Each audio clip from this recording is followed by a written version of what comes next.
L'info sur AL24 News, bienvenue.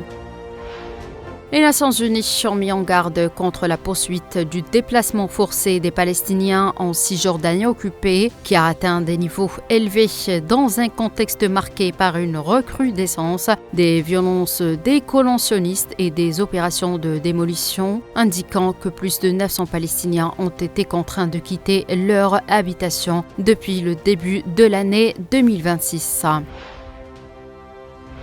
Le ministre iranien des Affaires étrangères Abbas Araghchi a déclaré que les discussions nucléaires entre l'Iran et les États-Unis avec la médiation d'Oman ont commencé de manière positive et qu'elles devraient se poursuivre, tout en affirmant ce samedi que le programme balistique de son pays ne pourrait jamais être négocié avec les États-Unis. La question des missiles ne pourra jamais être négociée car il s'agit d'un enjeu de défense. Les États-Unis ont appelé vendredi à la conclusion d'un nouvel accord sur le contrôle des armements au lendemain de l'expiration du traité de New START qui limitait les arsenaux nucléaires stratégiques de Washington et Moscou.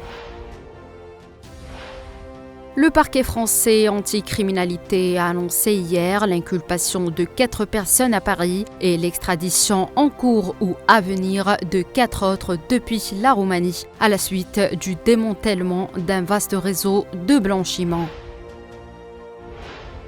Le président américain Donald Trump a déclaré que les négociations entre les États-Unis, la Russie et l'Ukraine sur le règlement du conflit se déroulent très bien en répondant aux questions des journalistes à bord de son avion en route vers la Floride. Il a également indiqué qu'il s'attendait à certains événements dans ce domaine. Il pourrait se passer quelque chose, a-t-il pointé.